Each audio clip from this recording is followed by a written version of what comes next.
from the News Channel 5 Network and Out and About newspaper. This is Out and About Today, sponsored by the Tennessee Performing Arts Center.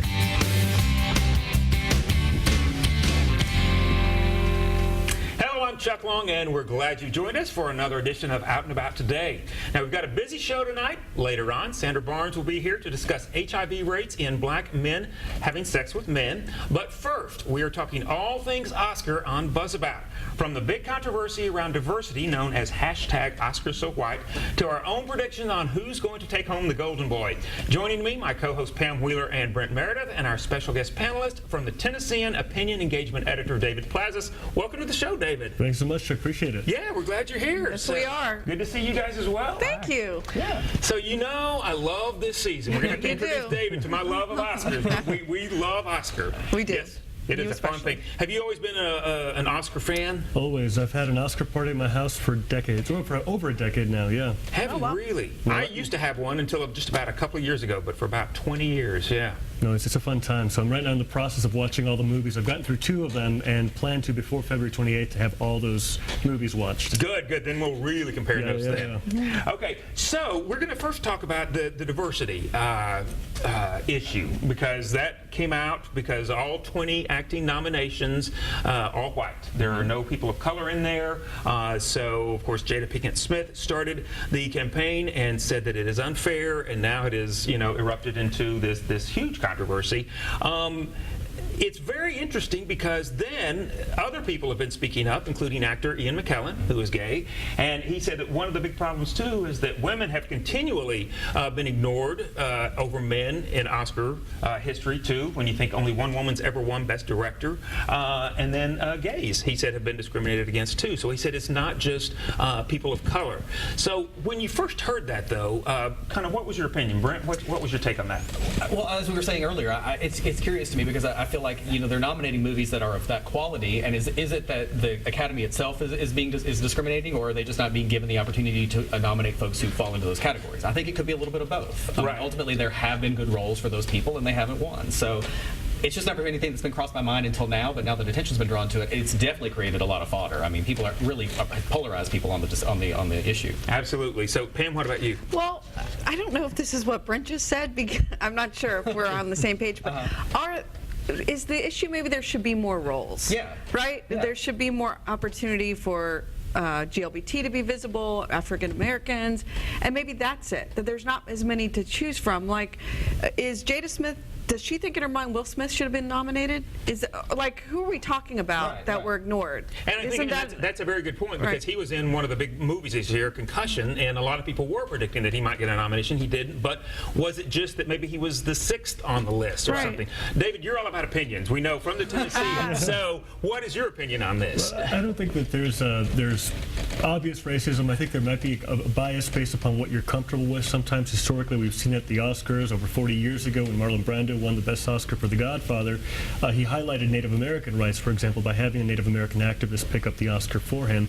So again, I think it's a bias, a subconscious bias, perhaps. Now that said, the movies I've seen so far, the acting has been tremendous, and I think that with those films that have been chosen, certainly you have wonderful actors who've been selected. There's also the issue of aging actresses, and I've heard a lot about that, the ageism that exists within the Oscars, and that's another, which is interesting because you talk about having an older voting class. Sometimes you have a bias toward younger, perhaps whiter actors. Right. Well, speaking of performances, one of the categories, of course, for Best Actress has Cate Blanchett in there, who's one of the stars of Carol, and then her co-star Rooney Mara is up for Best Supporting Actress.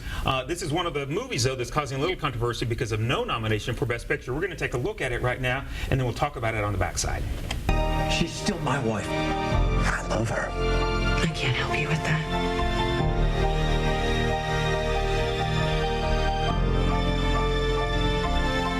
Shouldn't be like this. I know. If he can't have me, I can't see my daughter.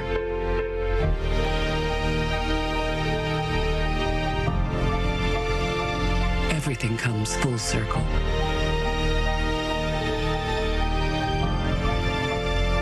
We gave each other the most breathtaking of gifts. And Carol is nominated for 6 Oscars: Best Actress, Best Supporting Actress, as well as some other of the technical Best Screenplay, Adapted Screenplay. But it was not nominated for Best Director or Best Picture after a lot of buzz for that. So do you think there was thoughts of, I just don't want to nominate this picture because of subject matter? Did that ever go through your mind? Do you think it went through the Academy's mind? I mean, occasionally it seems that Hollywood has a problem with sexuality, and especially LGBTQ sexuality, that we've seen over the years. It's been visited in terms of every year, how many gay characters are there on television, for example, or in movies, and that fluctuates extremely over the years, but it's still very tiny. Right. Well, and I'll say my partner who loved that movie, she'll go see it with anybody here if you guys want to see it again, read some article from a critic who said that movie was amazing except for the sex scene. The sex scene was too much and it's going to turn off a lot of people. I did see it, yeah. I didn't think that. I didn't think that I mean, at all, compared yeah. to the sex scenes we see, so I get that. Maybe people aren't used to this, and so maybe that's maybe a subconscious bias. I don't know. Yeah. And what do you think the fix is for it? I mean, I know that they're proposing all kinds of change in the Academy, but have you thought about what might help? Gosh, I don't know. Maybe just like we were saying earlier, more of those types of roles and more acceptance of that. I mean, there's no reason why that sex scene should be considered more graphic or more in your face than a normal sex scene in any other movie, other than it's not something that people are accustomed to seeing. It's like they can throw accolades at all the other little bits and pieces, but then if they give the overall movie an endorsement, that's endorsing that sort of, nervousness, I guess. Right.